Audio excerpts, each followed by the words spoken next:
Como é bom cantar esses cânticos natalinos, né? Enche o nosso coração. E hoje eu vou falar de um cântico natalino também. Então abra sua Bíblia aí em Lucas, capítulo 2. Lucas, capítulo 2. A gente vai ler do verso 25 até o 35.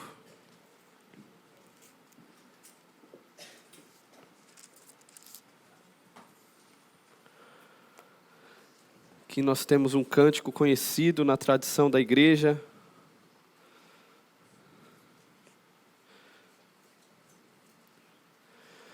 Lucas capítulo 2, versículo 25. Vamos ler. Havia em Jerusalém um homem chamado Simeão, que era justo e piedoso, e que esperava a consolação de Israel. E o Espírito Santo estava sobre ele. Fora-lhe revelado pelo Espírito Santo que ele não morreria antes de ver o Cristo do Senhor. Movido pelo Espírito, ele foi ao templo. Quando os pais trouxeram o menino Jesus para lhe fazerem o que requeria o costume da lei, Simeão o tomou nos braços, louvou a Deus dizendo: ó soberano, como prometeste, agora pode despedir em paz o teu servo, pois os meus olhos já viram a tua salvação, que preparaste à vista de todos os povos, luz para a revelação aos gentios e para a glória de Israel teu povo. O pai e a mãe do menino estavam admirados com o que fora dito a respeito dele. E Simeão os abençoou e disse a Maria, mãe de Jesus: este menino está destinado a causar a queda e o surgimento de muitos em Israel, e a ser um sinal de contradição, de modo que o pensamento de muitos corações será revelado. Quanto a você, uma espada atravessará a sua alma. Senhor, obrigado pela tua palavra, obrigado por esse dia especial, onde podemos ouvir o Senhor por meio desse texto tão belo. Que o Senhor fale aos nossos corações de fato. Que teu Espírito nos ilumine e torne cativos os nossos pensamentos, para ouvir do Senhor verdades que podem transformar, mudar toda a nossa história. Em nome de Jesus. Amém. Você já ouviu falar sobre logoterapia? Já ouviu falar sobre isso? Logoterapia. É uma escola de pensamento da psicologia. O fundador disso, o principal, se chama Viktor Frankl. Viktor Frankl. Qual que é a ideia de logoterapia? A ideia de ajudar o indivíduo na busca por um sentido na sua vida. Ajudar essa pessoa a entender o porquê dela existir. E Viktor Frankl, na sua principal obra, que é Em Busca de Sentido, que é onde fundamenta este estudo dele, neste livro, e fica aí um livro para você, se você quiser ler em 2024, acho que vai valer muito a pena para você. Neste livro, Em Busca de Sentido, ele vai relatar a sua experiência num campo de concentração. Ele foi uma das vítimas, ele foi um dos que foram presos, e um dos campos que ele ficou foi em Auschwitz. E ali, em meio a tanta tristeza, a morte, a tanta desgraça, ele começou a observar as pessoas e a ver algumas características. Ele percebeu que tinham dois tipos de pessoas.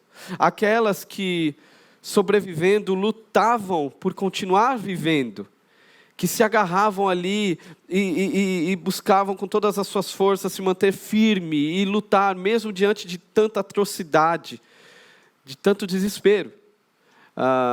E tinha um outro grupo de pessoas, que eram aqueles que entregavam os pontos, que não aguentavam diante de tudo aquilo, e acabavam definhando, perdendo totalmente suas forças, às vezes não aceitavam nem ajuda, e acabando morrendo ali de forma tão triste. Esses que persistiam e lutavam, a gente tem testemunhos deles até hoje, né? Alguns desses heróis, não é? Que passaram por esse tempo tão sombrio, né? na nossa história. Mas aí ele observou quais são as características daqueles que perseveram e daqueles que não. E ele percebeu que não tinha a ver com força e nem com a saúde. Não tinha a ver se a pessoa era forte. Também não tinha muito a ver com a revolta que tinha no coração das pessoas. Todos ali revoltados. Mas não tinha a ver apenas com essa revolta. Não era isso. O que ele conseguiu compreender ali? Que o que diferenciava essas pessoas daqueles que lutavam para viver, para aqueles que acabavam desistindo, é que aqueles que lutavam por viver, eles tinham algo para o que viver. Eles tinham algo para o que viver além dos muros e dos arames farpados. Eles enxergavam algo que motivava a viver, que estava para além daquele inferno que eles estavam vivendo. E aquilo motivava: nós vamos continuar, eu vou continuar, eu vou persistir, eu não vou me entregar, eu não vou me render completamente. E eles lutavam. Sabe qual é o nome disso? Dessa busca, desse sentido de vida? Eu preciso desse sentido para continuar vivendo? O nome que Viktor Frankl vai dar é esperança. Ele chama isso de esperança. E Natal é tempo de esperança. Eu sei que Natal é tempo de clichês, né? E falar que Natal é tempo de esperança é um clichê. Mas às vezes os clichês são necessários, não é? Natal é tempo de clichê. As luzes e tudo mais, as falas. Mas o clichê também é importante. E, sendo sincero, de fato meu coração é tomado por uma esperança. Ou relembrado da esperança. Uma alegria a mais. Tem as expectativas do ano que vem, né, que você começa já a projetar, mas para além disso, quando a gente escuta essas canções, quando a gente relembra domingo passado com o coral infantil, segunda-feira que vem com o coral cantando, hoje com o grupo de louvor, a gente lembra a nossa alma, o nosso coração se enche de esperança. E o texto que a gente leu fala justamente sobre isso, sobre um homem que conseguiu enxergar para além do que ele via, porque ele foi tomado por uma esperança. Ele foi tomado por uma expectativa que o ajudou a enxergar além do que podia ver. Logo, esse cântico que eu falei aqui, que na tradição da igreja é conhecido como Nunc Dimittis, que agora despede, que são as primeiras palavras do cântico. Esse cântico, ele é uma resposta de um coração que encontrou a razão da sua esperança. E por isso, ele entrega esse cântico ao Senhor. E com Simeão, e com essa história, nós podemos aprender verdades sobre o Evangelho, verdades fundamentais sobre o nosso relacionamento com Deus. E um primeiro movimento que a gente percebe aqui no texto é com Simeão aguardando com fé a sua esperança. Simeão aguardava com fé a sua esperança. Olhe comigo o versículo 25, fique com a sua Bíblia aberta que a gente vai voltando no texto. No versículo 25, logo no início, a gente leu o que Lucas fala sobre Simeão. Havia em Jerusalém um homem chamado Simeão, que era justo e piedoso, e que esperava a consolação de Israel. Nós não temos muitas informações sobre quem é Simeão na Bíblia, tanto que esse cântico às vezes passa até batido, né? A gente lembra do cântico de Maria, o Magnificat, né? A gente lembra do de Zacarias, o Benedictus. A gente lembra até dos anjos, que é curtinho, mas a gente canta bastante, Glória em Excelso. Mas agora o Nunc Dimittis, que é esse cântico aqui, às vezes passa meio batido, quando a gente lembra do Natal e quando a gente está falando sobre o Natal. E a Bíblia fala um pouquinho sobre Simeão, poucas informações, mas que são muito importantes. Primeira informação é que Simeão era um homem idoso. Simeão era um homem idoso. Simeão já era avançado, a sua idade já era avançada até para o contexto, a perspectiva ali de idade, a dele já era avançada, a média era de 50 a 60 anos, perspectiva de vida, ali, no primeiro século. Simeão provavelmente tinha entre 70 a 80 anos. Já era um homem bem avançado em idade. E interessante que Lucas, ele vai enfatizar esse contraste. Um idoso, com toda a sua experiência, com toda a sua história, que se encontra com um bebê. Um bebê de ali 40 dias. E é interessante que todo encontro na Bíblia que há com Jesus, sempre algo novo acontece. Transformação, esperança, e isso não é diferente. O interessante é que é com o encontro com Jesus de 40 dias. E é isso que está acontecendo. Um idoso com este bebê. Outra informação que temos é que Simeão era crente.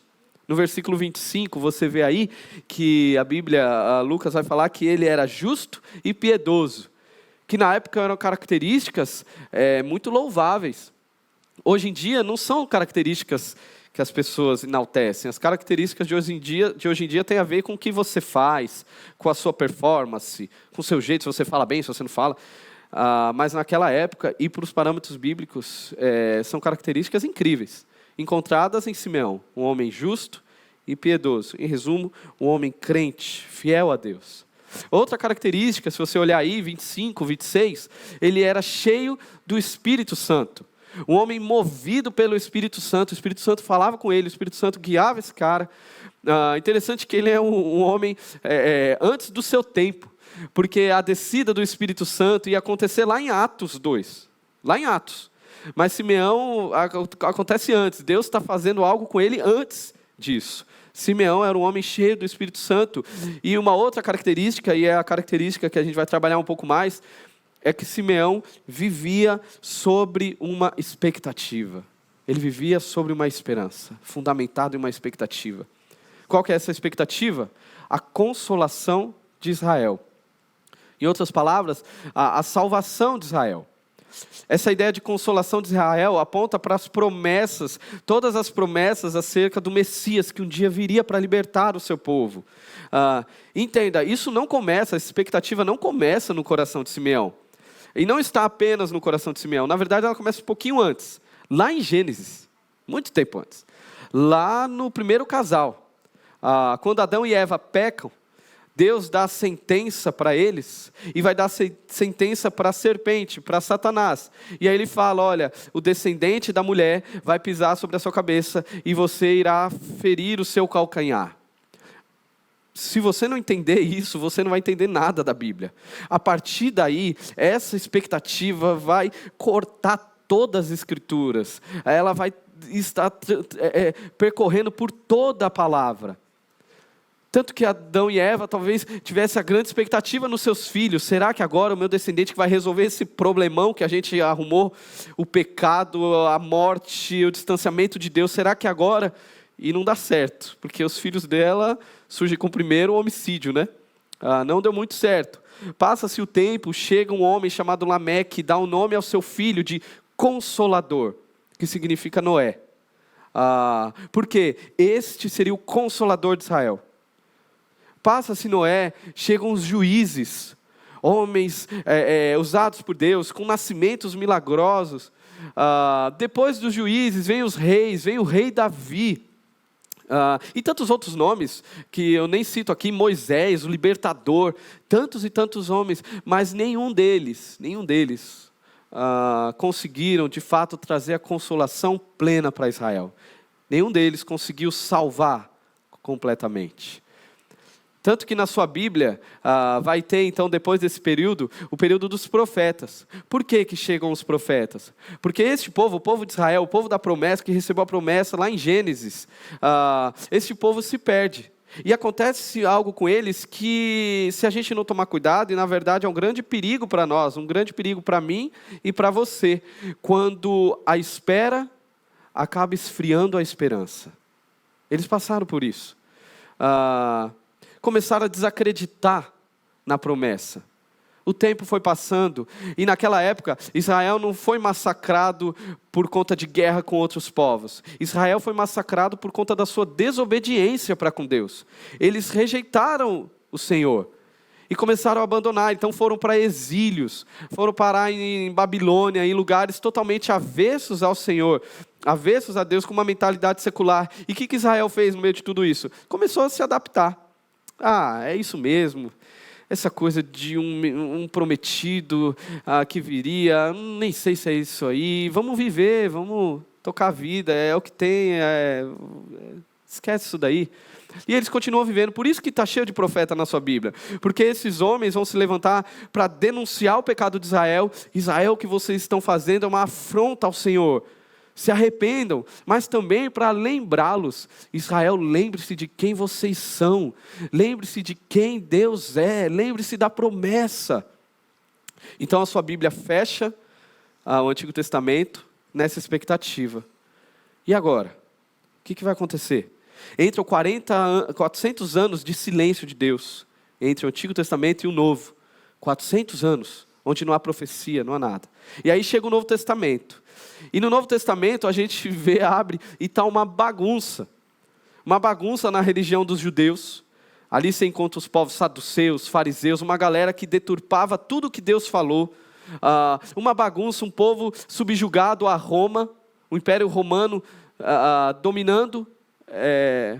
Um povo que tinha se esquecido, um povo que tinha se perdido. Mas em meio a tudo isso, surge Simeão, alguém que continuou crendo e esperando. Não só ele, nós temos outros, José, Maria, e a salvação foi estendida não apenas para os judeus, mas para os gentios. Na verdade, Deus sempre preservou um remanescente fiel.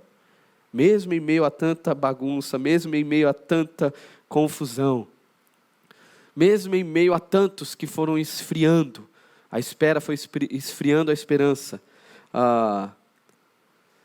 E talvez hoje seja uma grande oportunidade de Deus falar ao seu coração e reacender a chama da expectativa do Messias que voltará. Sabe, porque talvez seu coração acaba sendo tomado. A gente corre esse risco.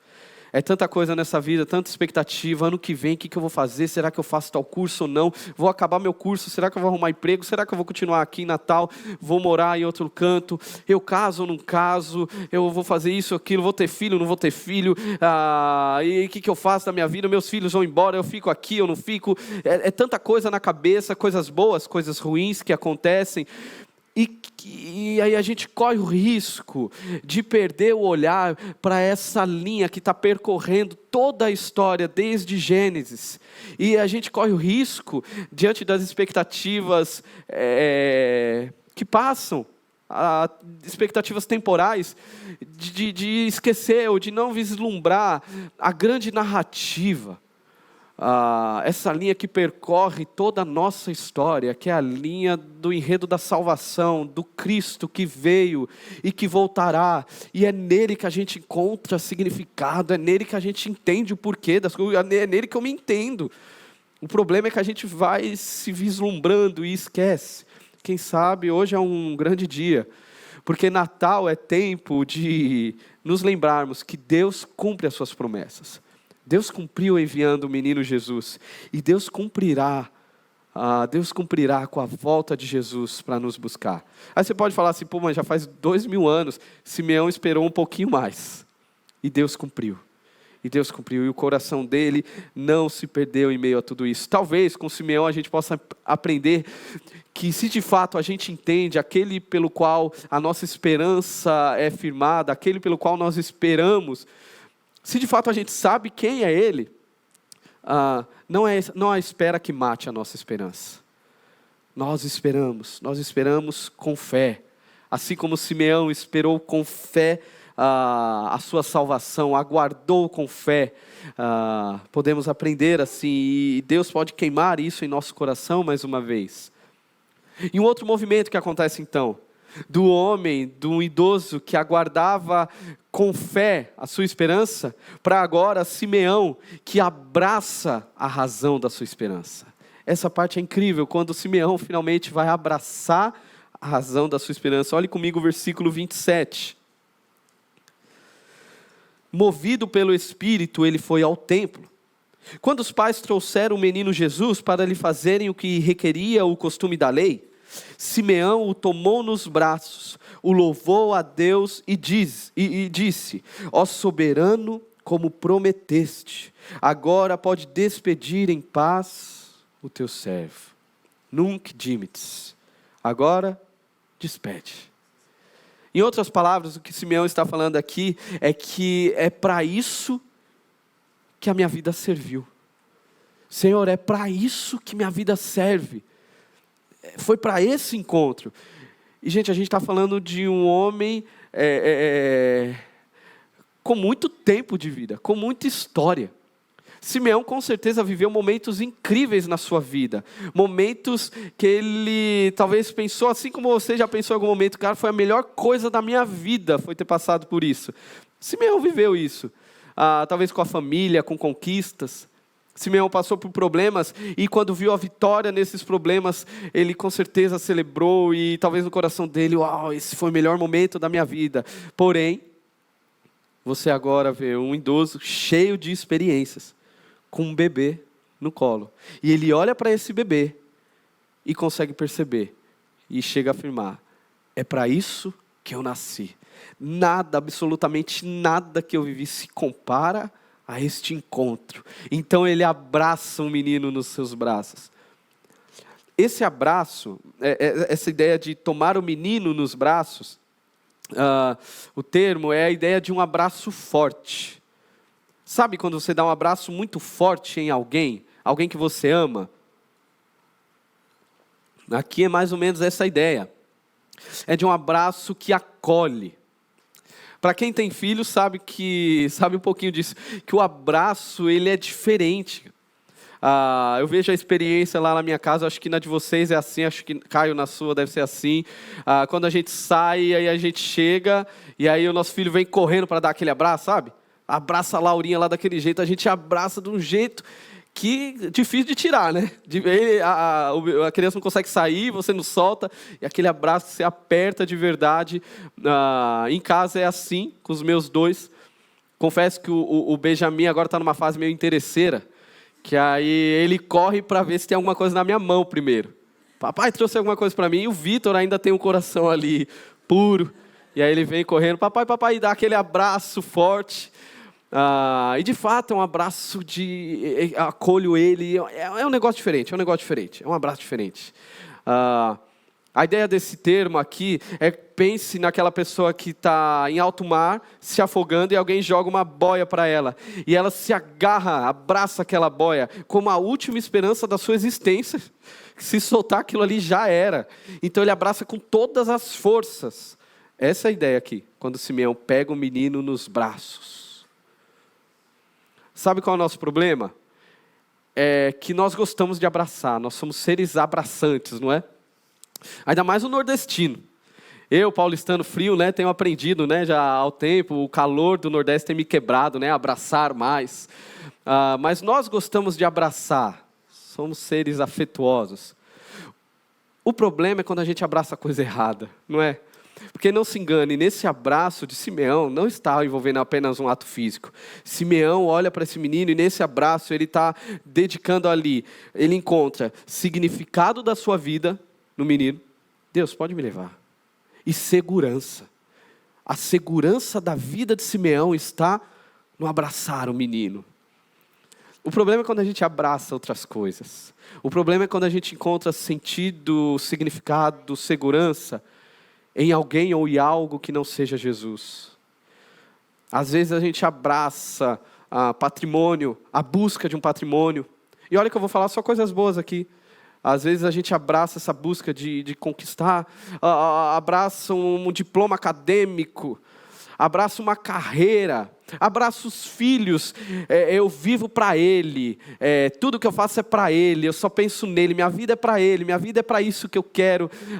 E você abraça com todas as suas forças isso, com toda a sua segurança de vida, com o seu sentido de vida.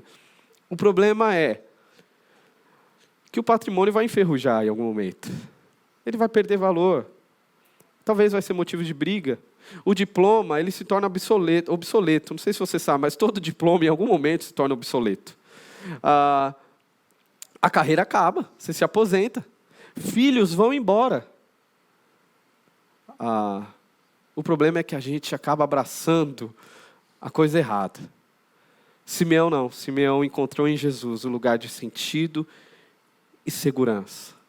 Por isso que vale a pergunta, o que temos abraçado? A quem ou o que nós temos abraçado?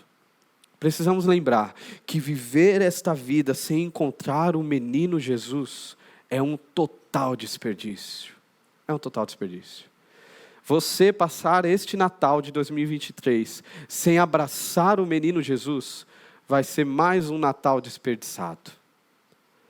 Talvez você vai desperdiçar um banquete, vai desperdiçar as luzes, vai desperdiçar presente, vai desperdiçar tempo. Se você não encontrar e não abraçar o menino Jesus, vai ser um grande desperdício para a sua vida. Agora a pergunta, o que um idoso vê num bebê? Vê nesse menino, o que Simeão viu para gerar tudo isso no coração dele? É o que a gente vê no texto aí. Olhe comigo o versículo 29, como a gente leu, e vou dar continuidade até o 33. Simeão canta: ó soberano, como prometeste, agora pode despedir em paz o teu servo, pois os meus olhos já viram a tua salvação, que preparaste à vista de todos os povos, luz para a revelação aos gentios e para a glória de Israel, teu povo. O pai e a mãe do menino estavam admirados com o que fora dito a respeito dele. O que aconteceu aqui, essa observação de José e Maria é interessante, porque para eles, bugou a cabeça, deu tela azul, travou. Hoje, como é que é? Um homem tão respeitado, um ancião, um homem de Deus, falar isso tudo dele, assim, desse neném aqui. E é plausível isso na cabeça deles, porque você imagina a história. José e Maria, Maria recebe a notícia, depois José vai ficar grávida, tem o filho, aí nasce o bebê, aí vem anjos, cantam, vem os pastores e falam, mas isso passa. E aí passou. E aí José e Maria estão com o bebê, como aquele poema, né? E agora, José? O que a gente faz? Eu troco a fralda de Deus, desse menino Deus, ou não troco? O que eu faço? E como uma família crente, uma família que ama ao Senhor e que quer obedecer ao Senhor, eles entendem, não, a gente tem que levar ele para circuncidar, então vamos lá levar. E aí, passando 40 dias, que é esse encontro com Simeão, eles sabem que eles têm que levar Jesus para apresentar no templo. Ali haveria um sacrifício, como a lei pede, um sacrifício em consagração do bebê. E aí José e Maria falam, não, a gente tem que ir, então vamos lá, a gente tem que levar. E aí chega lá, acontece tudo isso. Agora, o que Simeão vê? Porque para Simeão era um dia comum. Talvez Simeão nem quisesse ir. Porque se você prestou atenção, o texto fala que ele foi movido pelo Espírito. Talvez ele estava num dia de folga, não sei. Estava assistindo um futebol lá na televisão, tranquilo, não é, tomando uma Coca-Cola. Hoje eu vou só relaxar, não tem nada para fazer. E aí o Espírito Santo move ele. E aí ele chega no templo, chega um casal jovem, aproximadamente entre 15 a 18 anos, um casal jovem, um casal pobre, um casal simples. Se você olha o contexto, você vai ver que a oferta que eles entregam é uma oferta de uma família pobre. Não tinha muita coisa. Um casal simples, jovenzinho, com um bebê de no máximo 5 quilos no colo. Uma cena totalmente ordinária, muito comum. Mas Simeão enxerga o extraordinário ali. Uma cena que talvez passou batida por um monte de gente.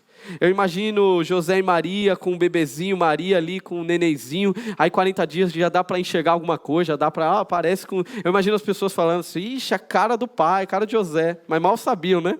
Não é de José. As amigas, sei lá, as pessoas falam assim, Maria, se quiser, vamos lá em casa, eu vou lá na sua casa te visitar, vou levar um chocolate para você, eu sei que está ruim, e aí dá muito trabalho à noite e tal, e passou batido. Mas Simeão, ele não deixou se enganar pela simplicidade dessa cena. Na verdade, o Espírito Santo não o deixou enganar. A gente lembra aqui que o menino Jesus é revelado para aqueles que o Espírito Santo move, até hoje é assim. Aqueles que conhecem a Jesus, o Espírito Santo move para que isso aconteça. Não passou batido. Simeão enxerga naquele menino salvação, luz e glória. Simeão não esperava a salvação no movimento político, não. Simeão não acreditava que a salvação era na educação, porque se a educação melhorar, isso não. Simeão entendia que a salvação era exclusivamente no menino, porque ele sabia do problema. O problema do homem era muito grave. E neste menino, a luz para dissipar a escuridão do mundo. Na verdade, houve luz para dissipar as trevas do seu e do meu coração, através deste menino. Infelizmente, muitos até hoje estão próximos de Jesus, mas não conseguem enxergá-lo como Salvador. Muitos vão celebrar o Natal, uma época que eu amo mesmo, eu acho incrível essa época. Por mim, eu estava lá nos Estados Unidos, na neve, não é? Eu sou desse, estava lá na neve, olhando, visitando todas as casas para ver os enfeites. Eu amo essa fase, essa época. Mas, ao mesmo tempo, eu sei que é uma época super nada a ver para alguns contextos. Que a galera celebra o Natal, mas não está nem aí para Jesus, não é? É uma época de paz, de alegria, de felicidade, dá uma agonia, porque a vontade de falar assim, não é uma época disso, é a época de Jesus, meu amigo. E se você não tiver Jesus, tudo isso daí são adereços e não vão servir de nada. Você está colocando ar-condicionado no ônibus que está indo para o inferno. Então não adianta você ter alegria, paz, amor, felicidade, luzes. Eu não falaria isso numa ceia natalina, fique tranquilo. Mas, no final das contas, é isso, né? Não adianta ter tudo isso daí se você não tem o fundamento de tudo isso, se você não tem o fundamento da sua vida, que é Jesus. Você precisa ter Jesus, e Simeão enxergou isso. Mas, infelizmente, muitos se aproximam até hoje e não encontram Jesus. Muitos até vêm para a igreja, participam dos ritos, mas não encontram o menino Jesus como Salvador. Não o abraçam como Simeão abraçou. Talvez hoje é um dia para você fazer essa oração. Senhor, abra os meus olhos, para que eu consiga enxergar esse Jesus que vai além do rito, que vai além da religiosidade, que vai além da cultura. Senhor, me ajuda a enxergar esse Jesus, a grandeza que há nesse Deus menino. Senhor, abra os meus olhos para que eu consiga compreender a beleza que é em estar como igreja, que não é só um ajuntamento de uma galera dentro de um prédio, não, é muito mais que isso, é o corpo de Cristo, é um grupo que se chega para exaltar o Cristo que está à direita do Deus Pai, governando toda a história, que tem o sustento de todo o universo na palma das suas mãos. Me ajude, Senhor, abra os meus olhos, Senhor, abra os meus olhos para que eu consiga enxergar a minha família, enxergar na minha família, na minha casa, um palco da tua graça, da tua misericórdia, da tua transformação, para que eu ore por isso, para que eu me veja pertencente, participante da grande história que corta todas as nossas histórias, a grande história da salvação que atinge a mim e a você. Deus, abra os meus olhos para que eu consiga ver além do que da realidade presente. Hoje pode ser um dia para isso, para você fazer essa oração.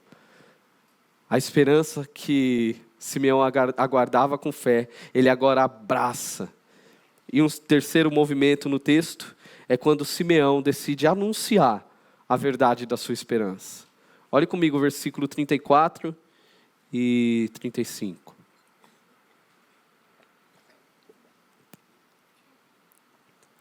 E Simeão os abençoou e disse a Maria, mãe de Jesus: este menino está destinado a causar a queda e o surgimento de muitos em Israel, e a ser um sinal de contradição, de modo que o pensamento de muitos corações será revelado. Quanto a você, uma espada atravessará a sua alma.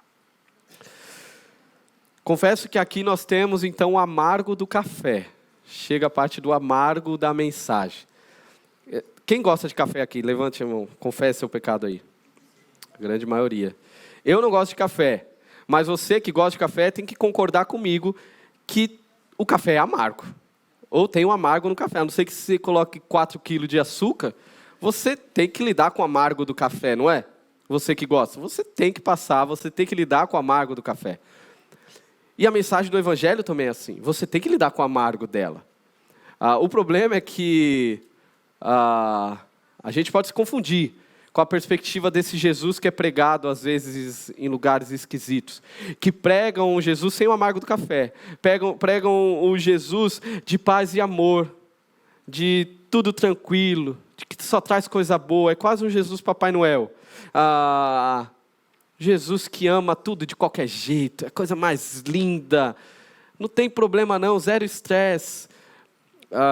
E na verdade esse é o Jesus que você vai encontrar, por exemplo, nos influencers que você segue. Não, mas ele é crente.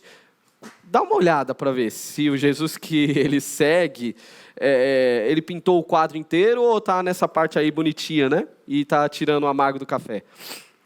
Não tem como. Por que isso é um problema? Porque esse não é o Jesus das Escrituras. Até porque esse garotinho que Simeão está abraçando, através desse garotinho, houve e haverá e continua acontecendo hoje salvação e condenação. Nesse garotinho. Esse garotinho que veio, esse menino Deus, ele é a pedra angular que sustenta toda a igreja. Ao mesmo tempo, ele é a pedra de tropeço para aqueles que não creem. Esse garotinho, esse menino, como Paulo diz em 2 Coríntios, é o bom perfume, aquele aroma que invade a nossa alma, não é? Que enriquece os nossos afetos, mas ao mesmo tempo, ele é cheiro de morte para aqueles que não creem nele. Não tem como fugir disso. Lembre-se, você não vai para o inferno, fique tranquilo, você não vai para o inferno por conta das suas maldades. E você também não vai para o céu por conta das coisas boas que você faz. E você não resolve as suas maldades fazendo coisas boas. Você resolve suas maldades em Jesus. Você vai precisar recorrer a Jesus. O mundo, ele gosta de dividir as pessoas de diversas formas. Divide por conta de política, até por conta de futebol, divide por conta de raça, por conta de religião. Mas diante de Deus, essas divisões não existem. Não existe nada disso. Mas existe uma divisão que para os olhos de Deus é real. Que divisão é essa?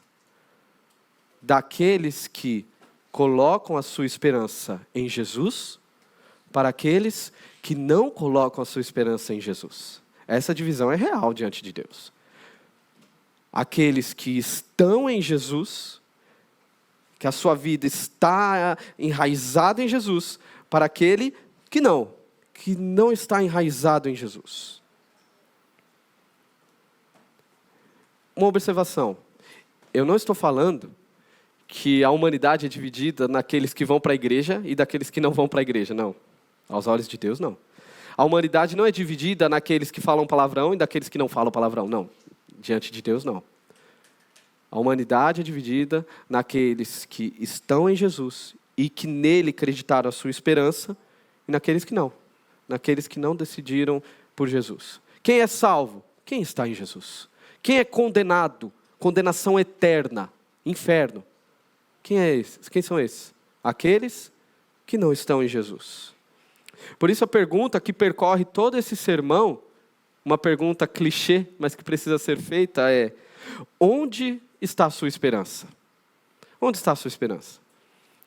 Eu sei que você como crente sabe, né, e consegue falar rápido, e talvez se você prestou atenção em 10 minutos do que eu estou falando aqui, você sabe que a resposta correta é Jesus. O problema é que essa resposta precisa vir de um pouquinho mais de dentro de você. Precisa vir lá dos seus afetos, lá do seu coração, para assim chegar no seu lábio. Sabe por que nós precisamos responder isso? Porque todos nós necessitamos de enxergar para além dos muros e das cercas do arame farpado. A gente precisa enxergar. Se você não enxergar Jesus, se você não enxergar, a sua esperança não estiver em Jesus, você não vai conseguir viver. Você não vai conseguir. Você vai começar a se perder, a definhar. E aos poucos, vai morrendo. Nós corremos riscos.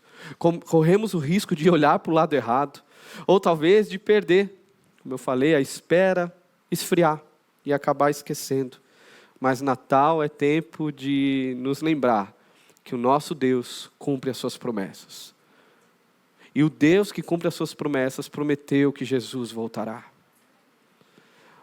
Aquele que veio como um menino, voltará como um leão. E todos se prostrarão. Não há como ficar indiferente diante de Jesus. Todos, crendo ou não crendo. Todas as nossas vidas passarão diante de Jesus. A favor ou contra, não tem como. Nele os corações são revelados. todos os nossos corações, as intenções, o mais profundo do nosso afeto. A questão não é na sua ortodoxia, no que você fala, é no seu coração, se ele está prostrado de joelhos diante de Jesus.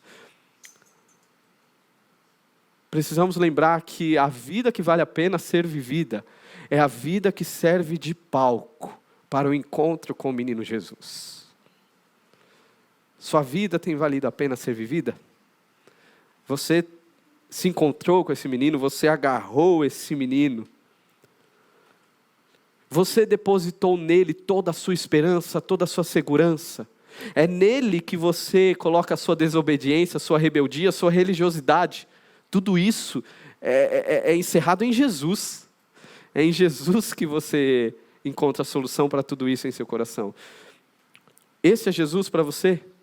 A sua segurança. Você consegue afirmar, como Paulo afirmou, como Simeão, Deus, morrer é lucro. Eu encontrei o sentido real da minha existência. Um sentido que transcende o dia 24, o dia 25. Porque para alguns, Jesus é às vezes um motivo de se juntar, um motivo de comemorar um feriado. Talvez para alguns, Jesus é aquele que a pessoa vem no final de ano só, a pessoa que aparece no final do ano na igreja, para colocar, aí a pessoa fala, eu estou consagrando meu ano ao Senhor. Aí ela vem com a listinha dela. Não, você não está consagrando seu ano ao Senhor. Você veio aqui como alguém que entrega o seu pedido ao garçom e vai ver se cola. Vai que Jesus cumpre, né? Vai que Jesus faz o que você está querendo para a sua vida, sua promoção, os bens que você quer conquistar, as suas vitórias. Jesus não é isso. Jesus não é isso. Jesus é Deus. Nós precisamos depositar nossa segurança total em Jesus. E o convite para você hoje é esse. Que mais uma vez você deposite em Jesus isso.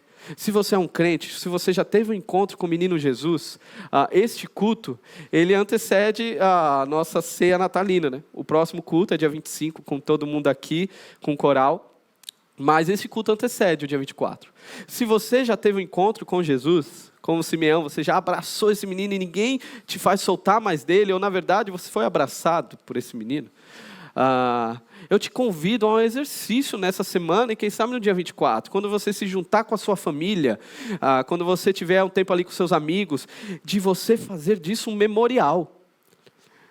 Talvez você vai estar diante de uma ceia, de uma mesa, ou talvez em volta de uma árvore, e você fazer uso disso como um memorial, e lembrá-los qual é o sentido da sua vida, o que você está esperando, qual é a sua esperança, e mostrar para eles, a espera não matou a esperança em meu coração, meus olhos enxergam para além do muro, meus olhos enxergam para além da realidade, para além do que vai acontecer em 2024, eu aguardo o meu Senhor Salvador, e eu sei que Ele voltará, porque o meu Deus cumpre promessas, o Deus de Gênesis que prometeu, Ele é fiel e cumprirá.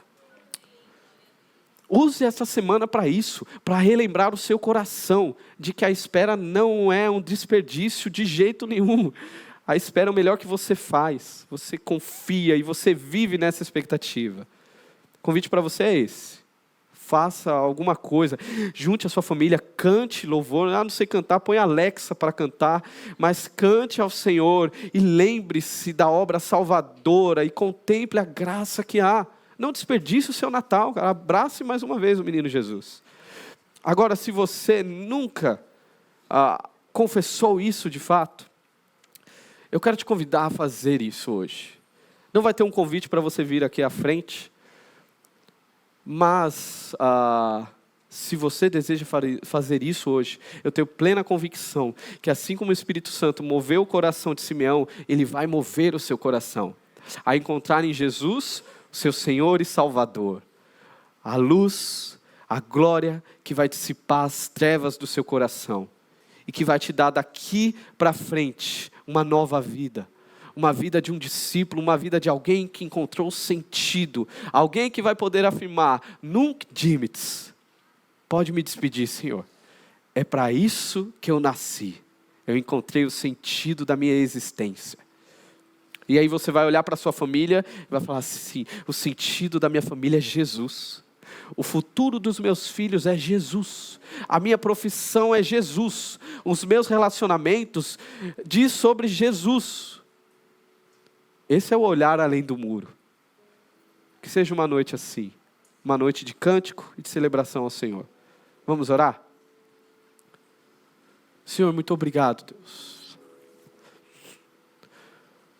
Muito obrigado porque a esperança vive. E a esperança está aqui. E fala aos nossos corações. É uma esperança que queima, que traz vida.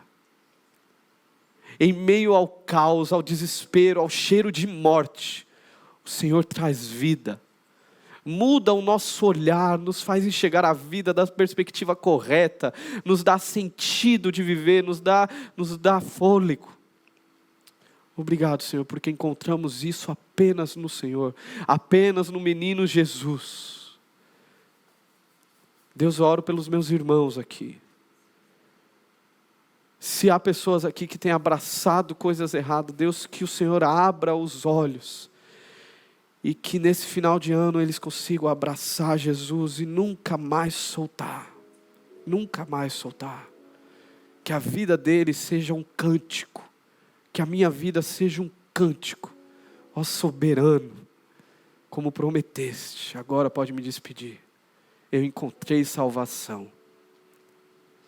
E eu oro, Deus, se há alguém aqui que hoje, no seu coração pela primeira vez, confessa Jesus. Senhor, sustente essa pessoa nas tuas mãos. Queime o seu coração para amar a Jesus mais do que qualquer outra coisa. Nos ajude, Deus, a não nos perder. Ajude essa pessoa a não se perder nos olhares. Diante das tantas coisas boas dessa vida, que a gente venha perceber o real sentido de tudo. O real sentido da nossa vida, que é Jesus. Obrigado, Deus. Obrigado porque a esperança veio e um dia a esperança voltará. Que o Senhor guarde o nosso coração nessa espera. Em nome de Jesus. Amém.